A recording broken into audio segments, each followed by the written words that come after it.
Jesus, quando estava às vésperas de sair desse mundo e voltar para o Pai, teve algumas conversas muito importantes com os discípulos. E numa delas ele falou o seguinte: eu sou a videira verdadeira, o meu Pai é o agricultor. E aí ele diz que o ramo que está na videira e dá fruto, o Pai limpa, né? O Pai poda para que dê mais fruto ainda. Agora aquele que não dá fruto, o Pai corta. Ele vai ser lançado no fogo, queimado. E você pode notar que um agricultor, ele planta uma videira justamente porque ele quer frutos, né? Então tem tudo a ver com o Pai limpar os ramos que dão fruto para que dê mais fruto ainda e cortar aqueles que não dão fruto. E a questão é que os ramos nessa história são os discípulos. E se essa palavra chega para você e para mim, e se a sua ideia e a minha é de ser discípulo de Jesus, então ela é para a gente? Confere? Pois bem, então tá aí a responsabilidade, a necessidade e a oportunidade de a gente dar frutos. Afinal, o Pai quer isso e Ele dá todas as condições para isso. Ele enviou Jesus, Ele plantou essa videira. E é dando muito fruto que a gente é discípulo de Jesus. É assim que a gente glorifica o Pai. E isso é uma oportunidade maravilhosa. E é isso que Jesus fez. Por isso que quem for ser discípulo dele vai fazer o mesmo. Bom, beleza. E a gente quer os frutos, quer ter o produto, vamos dizer, quer produzir. E se for pensar na nossa vida também, a gente quer colher bons frutos, vamos dizer assim, né? Agora, de onde vem a capacidade de produção? Como que a gente consegue dar esses frutos então? O que Jesus está colocando ali para os discípulos e para você e para mim, se essa palavra é para nós, é que é assim, ó, é permanecendo nele que esses frutos são gerados. E a gente pode pensar em situações práticas em que a gente pode ver manifestado esse fruto, a gente quer colher isso, a gente deseja isso. Por exemplo, quando você tem aquele momento crítico ali de uma decisão e tal, e a gente quer alcançar um bom resultado com isso, vamos dizer. Então a gente vai ter esse resultado se a gente estiver numa permanência em Jesus, né?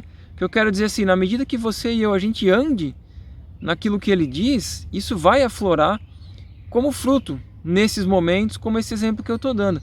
E em outros momentos também, que não sejam momentos críticos, coisas do dia a dia mesmo, que você vai enxergar uma situação e agir de um jeito que, cara, muito mais próximo do que Jesus faria, de gerar coisas boas que realmente glorificam o Pai e sair daquela, sei lá, de simplesmente não ter algo a oferecer, não conseguir gerar nada, ou pior que isso, de reagir mal, piorando ainda mais as coisas, às vezes que demandam alguma ação nossa, ou deixando de aproveitar alguma oportunidade de fazer o bem. E um outro exemplo que eu posso dar, que a gente acaba vivenciando, e a gente tem, por exemplo, as expectativas daquilo que a gente quer ver nos nossos filhos. E aí até tem aquelas coisas, poxa, eu já te falei isso, você não fez de novo, coisas assim, né? Mas até que ponto, por exemplo, eu falei isso numa situação em que eu já estava ali querendo uma coisa mais para mim do que para ensinar ele, para glorificar o Pai, e aí fico querendo colher coisa que talvez eu não tenha plantado, no sentido de eu permanecendo em Jesus, fui incentivando e gerando aquilo na pessoa, né? No caso, o exemplo dos filhos aqui, que é o mais clássico, mas a gente pode extrapolar isso para muitas situações, inclusive para nós mesmos, primeiramente e principalmente. É evidente que a gente não tem controle de como nossos filhos, no caso do exemplo que eu dei, ou outras pessoas vão agir. E muitas vezes quando a gente quer controlar demais, talvez até o tiro sai pela culatra, fica pior, né? Mas o que eu estou querendo dizer é assim, quanto que eu incentivei, estimulei, discipulei, no sentido de oferecer para eles aquilo que Jesus tem me ordenado, e quanto que eu fiz disso como resultado de eu permanecer em Jesus, percebe? Ou sei lá, eu fiz isso pensando talvez mais em mim mesmo, naquilo que ficaria mais cômodo para mim se eles agirem assim ou assado, ou qualquer coisa parecida com isso.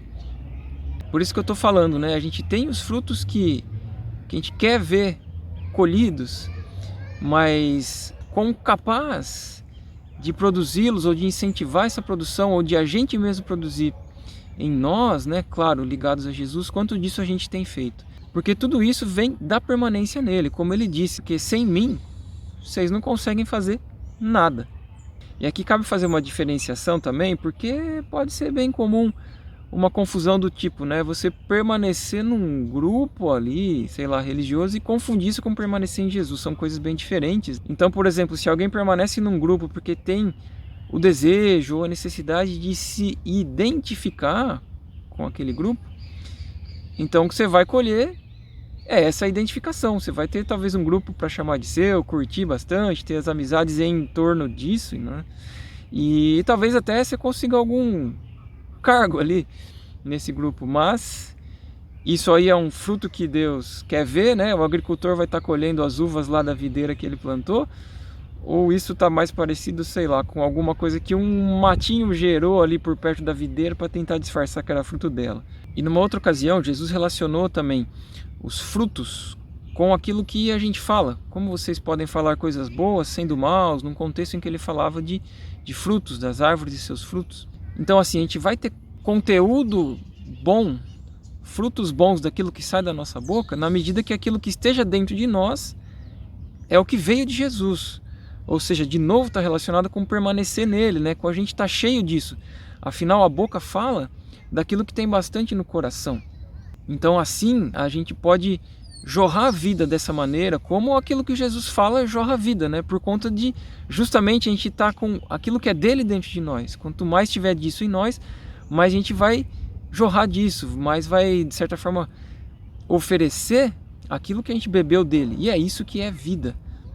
Então assim, né? A gente pode olhar para nós mesmos e observar o que tem saído de nós. Isso pode até ser um termômetro, né? Eu posso olhar para aquilo que tem saído de mim e ver, né? O que realmente tem dentro de mim, quanto que eu estou conseguindo oferecer como fruto de um resultado de ter sido semeado em mim de forma permanente aquilo que Jesus é, ou seja, de eu permanecer nele como um galho ligado na videira.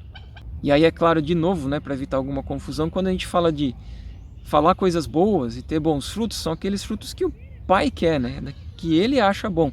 Não é bons no sentido de falas eloquentes e que vão ser aplaudidas necessariamente. E se você quiser dar uma olhada em outros aspectos dessas falas de Jesus, vai aparecer aqui na tela mais um vídeo que trata sobre isso daí e outras ligações com coisas que ele falou. Espero que ajude a você e a mim mesmo. Falou!